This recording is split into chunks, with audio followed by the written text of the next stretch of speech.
the world is not this nice unipolar post-World War II Pax Americana anymore. It's this very weird multipolar thing, and none of the services that we've built over the last 50, 60 years were designed for this. Like, if Things Visa and could just be shut MasterCard go off, down, right? Yeah. we're just done. Like, global payments won't work anymore. Like, you want to have many systems that can connect to each other and talk to each other and exchange value. Because fundamentally, and this will piss a lot of people off, but I don't actually think that Bitcoin is going to survive World War III. Why not? Because today's guest is Adrian Brink, the co-founder of ofAnoma and Namada. ofAnoma is a blockchain protocol, and its foundation oversees the Namada blockchain, which is a privacy-focused chain building out decentralized apps. I'm excited to have Adrian on today to talk about data privacy, how he's building tools for that, and his outlook on how people can protect themselves from basically the unknown. Adrian, welcome to the show. thank you for having me. To start off, we talked about this before we started recording. I know you used to work in the Cosmos ecosystem, but how did you get into this space? What really led you to it and the launch of these two companies, essentially? Yeah, so with a big preface, I mean, neither ofAnoma nor Namada are companies. They are very much decentralized communities that care about technology. I guess like you founded these two Yeah. entities. Let's start. Yeah, we could call it that. Yeah. Founding of them. Go ahead. So I wrote my grad thesis on censorship-resistant e-voting back in 2016, 2017. Came across a bunch of distributed systems literature, including Tendermint. And at the time, also in Copenhagen, we had a bunch of early ETH devs living there. And we did a bunch of meetups. So that's how I got into Ethereum community, and how I found out about Cosmos, because I did a bunch of research for censorship-resistant e-voting on consensus mechanisms, right? So that's sort of how I got into this entire space in 2016, 2017. And really the reason why I'm here is because I've always been slightly paranoid, and I was worried about World War III and like the resilience of our internet infrastructure. And like, I think most people just don't realize this, that, for example, right, like people propose, especially in the Nordic countries in Europe, to go cashless and to only use card payments. That's a ridiculous assumption, in my opinion, because like when the North Atlantic fiber cables get cut, we'll be living in a world where most of the major internet services just won't work, right? Like we need infrastructure that can work as local as possible, that has good privacy guarantees, that is very scalable horizontally. So like as different parts of the world get reconnected to each other, you can sort of exchange data again. And yeah, so this is how I got fundamentally into the space, from this very much, what is the next, like what is a more resilient infrastructure for a multipolar world order that even in 2017 was like clearly coming. And I think this has really played out. The world is not this nice unipolar post-World War II Pax Americana anymore. It's this very weird multipolar thing, and none of the services that we've built over the last 50, 60 years were designed for this. Like, if Things Visa could and just be shut MasterCard go off, down, right? Yeah. we're just done. Like, global payments won't work anymore. And so yeah, this is how I got into the space, and why I'm still here, really. It's about building World War III resilient infrastructure. And yeah, this is, I was the third core dev on Cosmos, built up that entire stack. And I think actually a lot of the early thesis was very correct there. Just, you want to have heterogeneous systems. Like you want to have many systems that can connect to each other and talk to each other and exchange value. Because fundamentally, and this will piss a lot of people off, but I don't actually think that Bitcoin is going to survive World War III. Why not? Because like the idea that we will waste a bunch of bandwidth to come to global consensus over the internet seems very unlikely in World War III, right? Like our fiber cables that run on the ocean floors and our satellites in space are like the first military targets. So because they allow connectivity. So they are most likely going to be the first targets actually that go away as a result. And so it seems very unlikely that there's enough global connectivity left to actually come to consensus over a single Bitcoin block. Like what seems much more likely to exist in practice is that you want to have software and infrastructure that can sort of like do your local city, because 20 people in New York can figure out how to run a like local internet for New York that then just is capable of handling all financial payments in New York. And as you regain connectivity, then you can form larger and larger consensus networks. Then you can actually start like doing sort of more global things. But I think especially like from a resilience perspective, a single decentralized thing is still a humongous failure point, especially if it relies on global consensus. So like the ability to have global consensus is kind of like the optimistic case.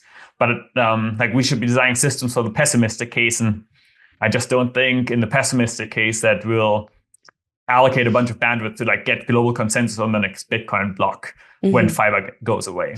So maybe in layman terms, because I don't want to get too technical on it, but how is what you're building going to withstand all of this compared to maybe other systems that are out there today, especially when you think about like the decentralized aspect of it? I was thinking, and you talked about this before, but when it's decentralized, I would assume that like no single power can cut it off, and so it would last. But you're saying not all of them would?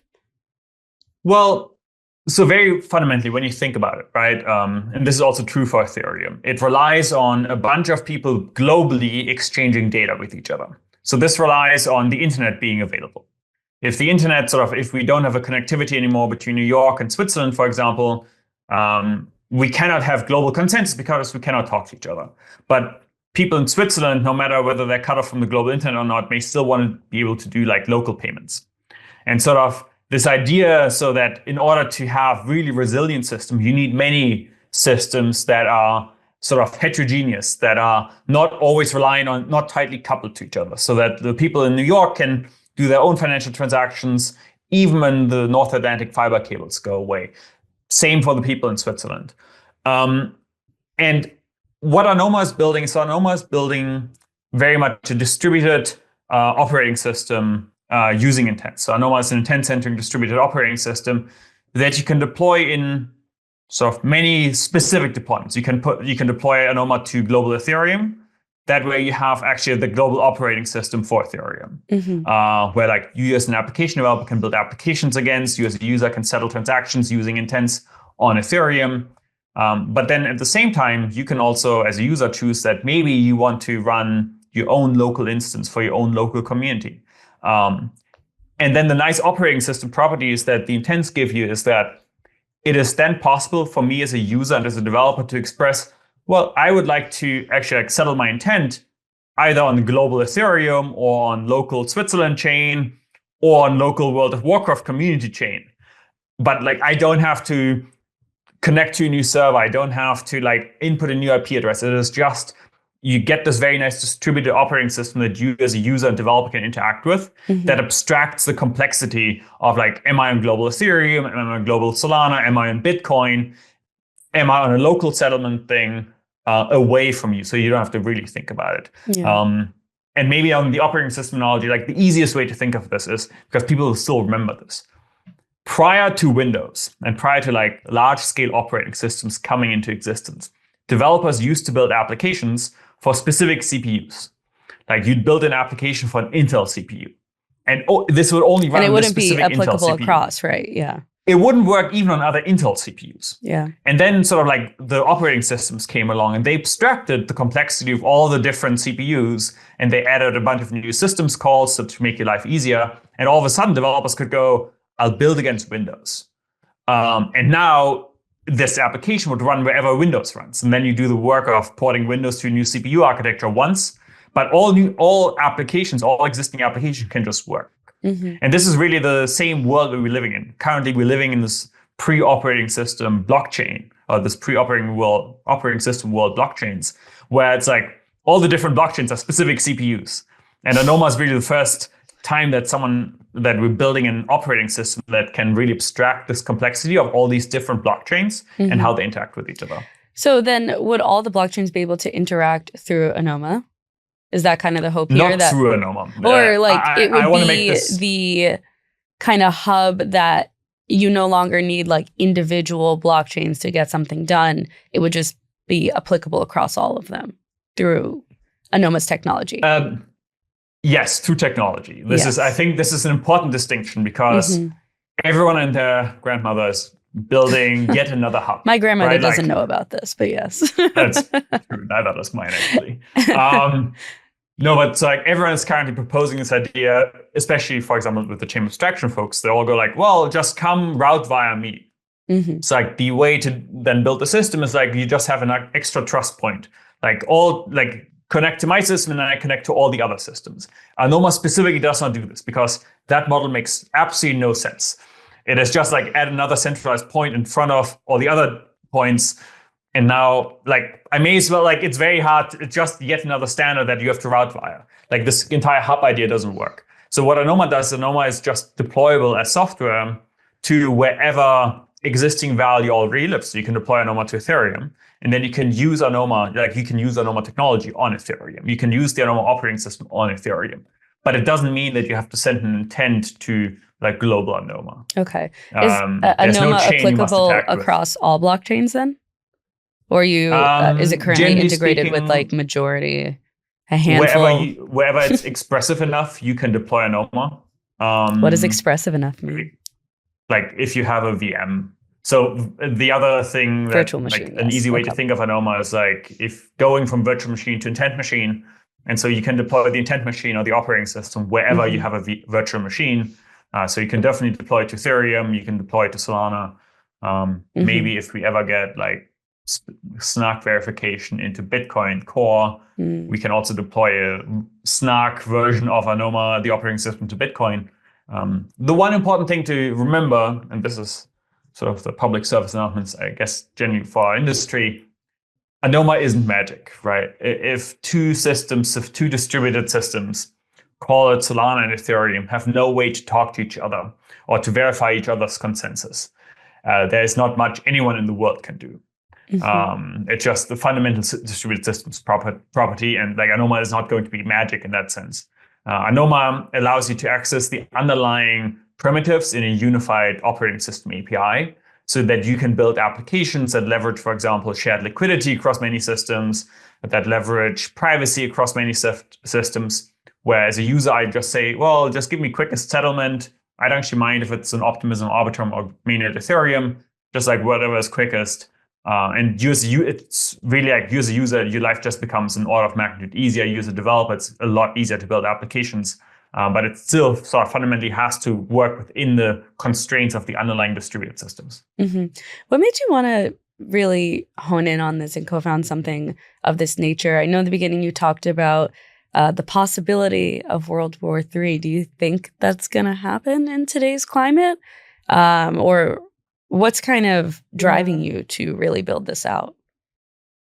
Yeah, so let me start.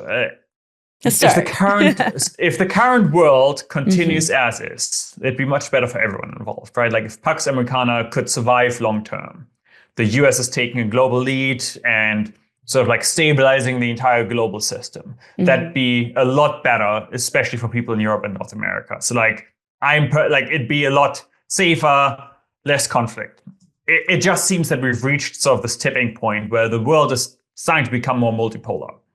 And this is not the single global entity that guarantees a lot of the underlying properties, but rather it's like there are many competing poles. And so multipolar world order just means that things become less stable. And so I'm very much driven by, I want to build infrastructure that can survive in this multipolar world where because like living in Europe, I'm very realistic that most of like the services that most Europeans use and most people in Switzerland use, actually in Switzerland it's slightly better. We have our own very much segregated data centers for most of the stuff in Switzerland, but like all Visa transactions are mostly processed in a bunch of US data centers. If global fiber goes away, and global fiber is sort of, they're the connection points between Europe and North America and South America and Asia and so on to actually do the data transfer. Those cables are indefensible, and they're the first targets of attack.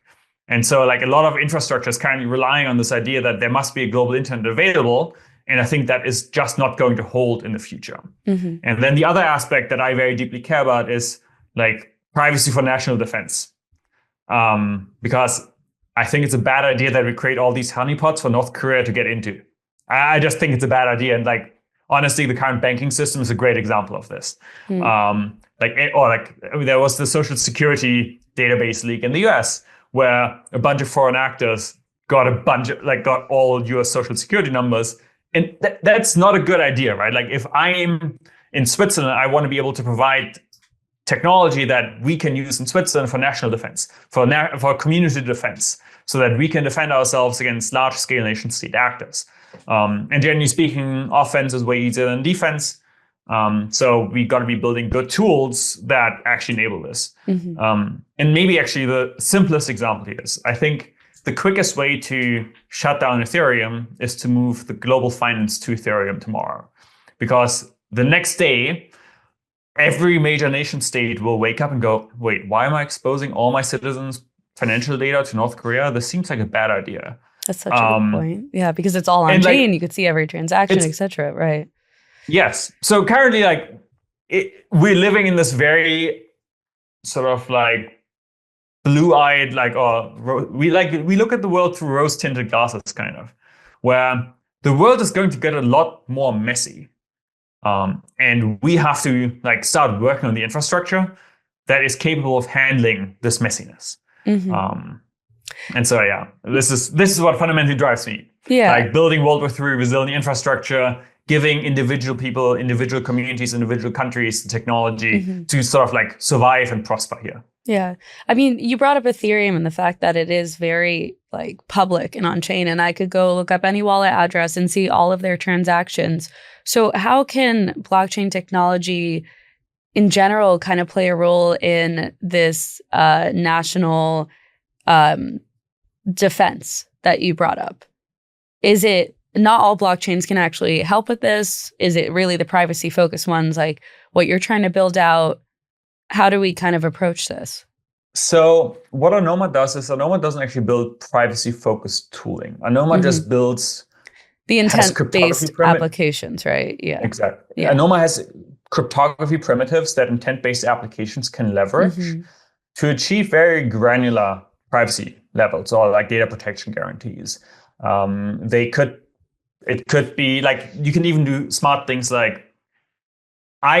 so when I'm in Switzerland, I need to comply with local sanctions, right? So I want to be able to express in an intent, I'm only willing to sort of settle with other intents that are not on this blacklist. And you can't really express this at the moment, in any system. And intents allow you to have this very granular expressivity over under what conditions are you willing to settle with whom. The other thing is, I think actually this goes beyond financial infrastructure. When it comes to, for example, voting systems, a lot of these systems are being moved into the digital realm on very fragile rails. And really what blockchains do is blockchains are coordination technology. It comes down to how do we have a large number of people coordinate with each other, right? And so what this technology is really supposed to enable is to give a better technological substrate for people to coordinate with each other that is not as brittle. Because as soon as you have a single server somewhere, that is very brittle. That's a clear central point of attack. If you can build this as decentralized applications, that is actually going to be way safer going forward. And maybe the last point, in the past I always made this point, but with Russian election interference in the US back in, when was it, 2016 or 2020, where they sort of leveraged Facebook for this. It wasn't that Facebook was designed to sell data to the Russians. It just happened that Facebook had a lot of data, and it happened that they made money by selling data. Their goal wasn't to sell to the Russians, right? This was not their express goal. It just happened that they ended up building an economic model where they wanted to sell a bunch of data. Right. Yes, but it's also very hard to design against this in general, because once you have a lot of data, you either have to protect it or you have to monetize it. And so what Anoma and a lot of the surrounding technology and the ecosystem is doing is allowing new forms of economics to appear, new forms of applications to appear, where you aren't faced with this problem of you don't have the centralized honeypot that you can either sell or that you need to protect. You can just build different kinds of applications so that you don't have this problem where you need to make a choice on, I need to filter all my buyers because my buyers may have nefarious intents, and this is actually very difficult to do at scale. Yeah. Have you had conversations with governments or nation leaders about this? Or is this something that you feel has to be kind of fixed on the back end first and then presented to them later? I think it looks very similar to the internet. Because it's very difficult to sort of see this alternative world. I think a lot of the adoption will actually come from individuals wanting to protect their individual liberty, their individual data, their sort of like maintain the individual expressiveness using intents. It's not going to come top down. Very few things in practice work top down. So very much my thesis is that a lot of this will be driven by local communities and like even cities, where the people will go, well, the 500 of us, we need better infrastructure. And like actually here the funny anecdote is, so I live in Zug in Switzerland, and the Swiss people are crazy. They are they have nuclear bunkers for 100. They have nuclear bunkers for 113% of the population. Under every public building, you have a bunker. They got really worried about being. I did not know that. In the Cold War. Yeah. They also have. So Switzerland doesn't have a military. It is a military. Because Switzerland doesn't have a standing army, they have a militia system. And the way they mobilize is like you meet up with your local 5 people in your local town square. Because you also have your assault rifles at home. You have all the equipment stored decentralized. And when I first moved to Zug, I looked up some clubs and I came across the Ham Radio Club. And they have a charter from the canton of Zug to provide emergency backup comms for the entire canton, which a canton is kind of like a federal state in the US, to provide emergency comms within 6 hours. And so they have practice runs every once in a while where they drive cars with large scale antennas to all the local mountains to provide emergency comms to the local government in case you have like large scale blackouts. Wow. So this is the kind of thing I think that will leverage a lot of this technology that this industry is building first. It's local communities that care about local community defense. Yeah, I think that also plays into the fact that the community and citizens, and I've never been to Switzerland, so I can't speak to it, but based off what you just said, they actually care about each other, the country, protecting themselves, etc. How do you kind of get people to care, Because in the US, I don't know if we would necessarily have that. And if we did have that here, people would call them like the crazies, the conspiracy theorists, Actually, I think in the US, you have this much more. You don't have this in the large cities because in large cities, it's generally very difficult. And this is also true in Switzerland. But so my city is 35,000 people, and like people are close to the government. And so people actually it's local people in government, right? It's like not this like very far removed person that you've never interacted with. And I'd actually hazard to guess that especially small communities in the States are actually very resilient for this. And like, I think small communities think a lot more about this problem because you don't always want to rely on like some. Yeah, go ahead. Sorry. You don't always want to rely on like some global thing that's capable of saving you. You want to have this ability as a local community, because I think what the internet kind of like convinced us is that trust is global or trust is fungible. But fundamentally, trust is a very local, personal thing. Like, for example, it even starts with identity. Like the people that can attest to me as a human being the closest are like my grandma's high school friends, because they've lived in the same village for the last like 80, 90 years. They've seen me grow up, right? Like a lot of our notions are actually very localized. And the internet kind of like took this away from us and like made us pretend that everything is very global in scope. But I think sort of we're at this inflection point where a lot of things will start trending towards the local first again. And this is where I think a lot of this community comes back in. Yeah. I mean, I grew up in a pretty small town, and like the mayor was my friend's dad, and like it was just small like that. And so I get the point that you're saying there. But when it comes to like bigger cities, like I'm in New York City now, it's harder to accomplish what you're talking about. And if you do, it'll probably be very segmented, right? So and cities by nature have larger populations. So how does this kind of apply to cities then? So the nice thing is that ANOMA and the technology is very scalable. You can, I'll use the term scale free here. ANOMA really is scale free. If you want to have super fast global intents, you can use ANOMA for this. You can run this at the speed of light, whatever like the laws of physics allow you to do. There's like ANOMA can be faster or as fast as Solana, for example. There's not a problem there. But at the same time, the architecture is so modular and so sort of like configurable that you can also say, well, we want to have a different runtime instantiation for the city of New York, where maybe individual boroughs have their own deployment. And then the super nice part is that all these things are still composable. So you can have many local deployments that are still composable with each other, where you don't, as an application developer, have to make, or even as a user, have to make this mental shift of like, oh, now I'm in this very completely different environment. It's a completely different application environment. Everything looks different. All the API calls are sort of strange. It just looks uniform to you, even though you roam. And like one of the best examples is actually from the real world here with mobile phones. Mm-hmm. So if you ever come to Switzerland, which you should, Switzerland is a fun place with mountains. I would love to, yeah. The cool thing is your phone that you bought in New York still works. And most people don't really think about this, but it's because you can roam with your phone, but the underlying architecture is exactly the same. So that your New York bought phone just works normally in Switzerland. Mm-hmm. And this is kind of the same with ANOMA, but it's like ANOMA provides coordination infrastructure that works at whatever scale you want it to work. It can work at local scale, it can work at global Ethereum scale, it can work at global ANOMA scale. This is really just a question of how you as a user developer want to use ANOMA. It is not a question of whether the architecture supports it. You can just always freely roam. Mm-hmm.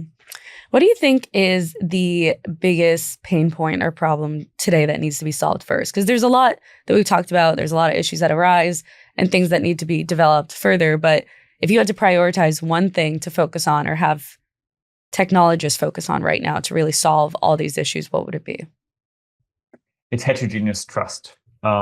It's this ability to have many deployments that can interoperate very seamlessly and that can opt into, for example, even shared consensus over time, from time to time.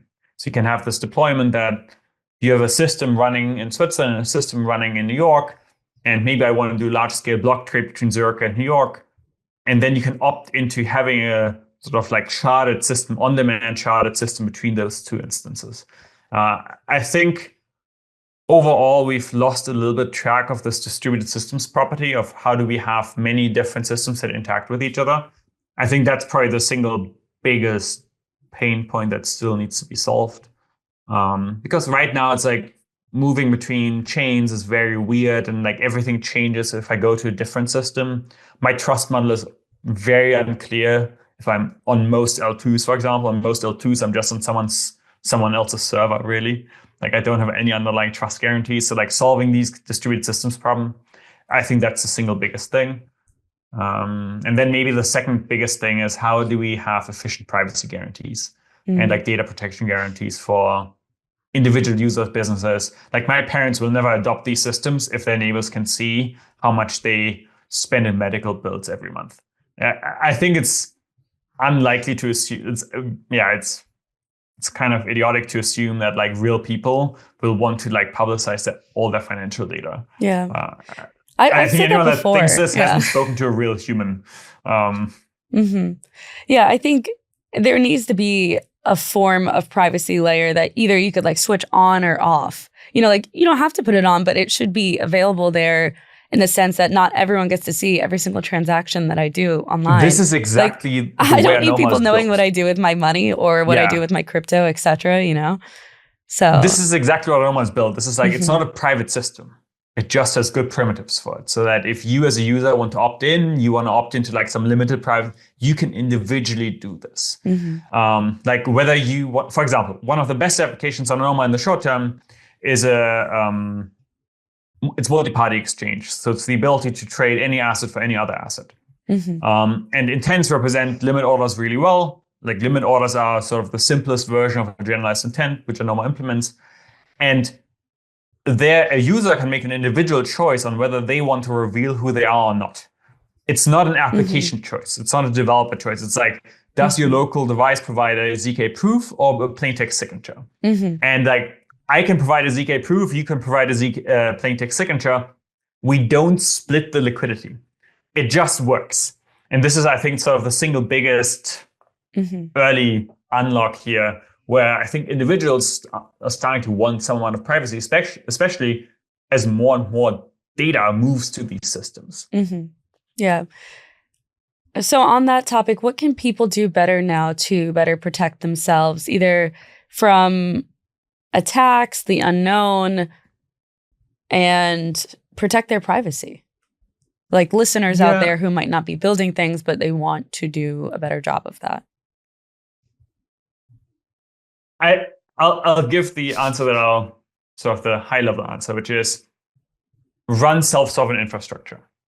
As in, if you have the ability, like if you know what a server is, you are most likely in charge of providing infrastructure to your local community. Like run your own full nodes.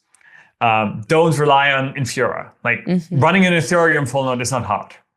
But Adrian, I don't even know how to do that.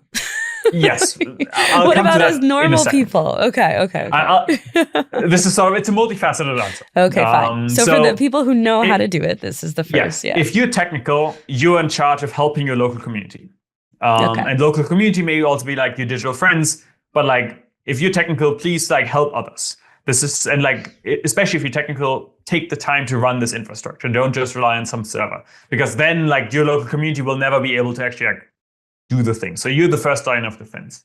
And then I think for non-technical people, my biggest advice is security really matters. And if you go to an L2, your guarantees go away. Like unless you really know what you're doing, your censorship resistance, your censorship resistance really goes down the moment you go to an L2. Like especially in the blockchain world, I'd be very careful with this. Why is that with L2s? Just like because we've spent a lot of marketing dollars to convince people that L2s are totally the same as the L1, but practically speaking, on a technical level, they aren't. Like most L2s are run as like a 3 out of 5 multisig, maybe a 5 out of 10 multisig, where like if that 5 out of 10 multisig wants to steal your money or like seize your funds, they can. This is just the dirty truth. Like unless you really know what you're doing, be careful with the security models that you're willing to engage in. The other thing is, I think everyone should try to run infrastructure themselves. Like I think we can now comfortably say that the internet won't go away, that like digital tech won't go away. I think everyone should spend a little bit of time trying to understand how to run something like an Ethereum node. It's honestly not that difficult. It doesn't cost that much money. It costs maybe $20 a month or so on to run a simple Ethereum node. And I think that is I think we just have to accept also as normies that the world is going to become more and more digital, and kind of like how as a good citizen, you should know something about your governance system. As a good human, you must know something about digital technology, because otherwise life will just become very hard to comprehend over the next 50 years. This is also true for things like AI. I think it is just like in the same way that there are civics classes, there need to be digital technology classes, because the aspect that digital technology affects in our life just keeps going up every minute. And so I don't think you can live in this world anymore and say like, I don't like digital technology, I don't want to engage with it. You can live in the woods. It's a losing battle. Yeah. Even in the woods, like get into ham radios, like local ham radio clubs, so that you can talk to other people. The technology is actually very simple. Right. So I think the problem though is that like there aren't even teachers out there to teach all this. You know? This is actually, you got to get out there. You got to go be a teacher. This is why I like LLMs, and this is why I like ChatGPT, because it's a very good. I'm very skeptical on the ability for like the LLMs to do complex things, like write me 20,000 lines of code to like solve this complex problem. It's very good at like being a personalized teacher. I would use it this way, like learn cool things. Right, for sure.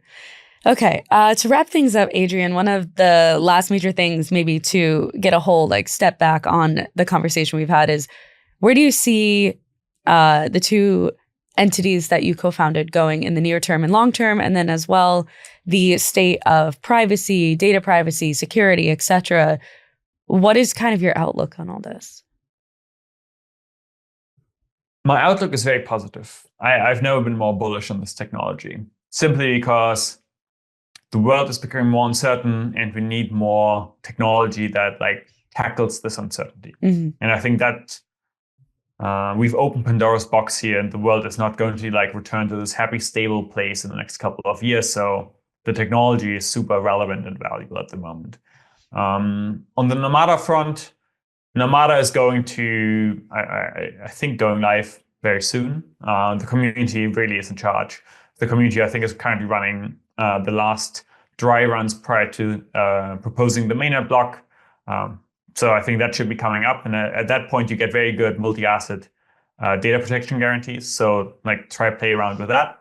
On Anoma is hitting private devnets later this year, testnets early next year, and then probably like launching towards Q2 next year.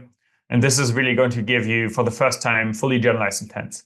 And everyone keeps talking about intents at the moment, but no one has anything close to generalized intents. Everyone's like, oh, like I can do limit order in a slightly more programmatic way. And like, this doesn't really solve a fundamental problem. Like it's a nice gimmick to have, but like you really want generalized intents to get a lot of the true benefits around scaling, data protection, composability. And so that's coming up. As a builder here, get involved. Now is the right time to get involved. The Builders program, I think, may have been announced already, depending on when this goes out. So check that out. Yeah, I think that's it. Okay. And honestly, like, I don't know. I feel like people should have said the same thing back in the day on the internet. 100%. The space is young. Don't like, the hype is ahead of the technology. Just like accept this. Like don't put your house on a blockchain. It seems like a bad idea. Like play with it, learn from it. But like the technology is like catching up to the hype, and it's eventually going to be like the internet. But we are currently in this phase where everyone thinks this tech can do way more than, because people write about this in marketing materials. So like be realistic about what this technology can do at the moment, and like be excited of what we can do in the next like 6 to 12 months. Yeah, I love that. What else are you watching right now that you think people should pay attention to, aside from everything that we've discussed? I mean, a very random thing. I think Lisp is cool. Common Lisp is a cool programming language. I've been teaching myself Common Lisp in my spare time lately. Okay. That's really fun. You got spare time? Like a little bit. Yeah. To relax a little bit. Sometimes I need to do something that is not work related. I mean, to be fair, it's all kind of related to each other. I get that, yeah. No, like the biggest thing is play with things. Take $50 and like play with things. I think I really like playing with, for example, some of the interop stuff like across and connects and li-fi, and like a lot of this stuff is fun, and I like to use it just to see like exactly what bits move around on chain. We just had a cross on the other day. Stuff. They were one of our recent guests with Uniswap. So. Oh, nice. Yeah. No, so play around with this stuff. I think this is don't take the industry too seriously. Like when I joined in 2017, we were all just some dudes in a room drinking beer and eating pizza and like running Ethereum funnels because launching ICOs. Yeah. This was even before then. I mean, like this sort of came like boom. 9 months in, but like it was just like play with the technology. This is like, I think my biggest recommendation. And then like see what you like. Amazing. Actually, my last question that I ask every guest is like, can you leave us with a piece of advice? But that might have been it. Unless you have something else. No, that's my advice. Play with technology. Play with it. Learn. Like, the world is interactive. Don't take it too seriously. Play, try things. Amazing. Adrian, thank you so much for coming on today. It was a pleasure. Thank you very much for having me.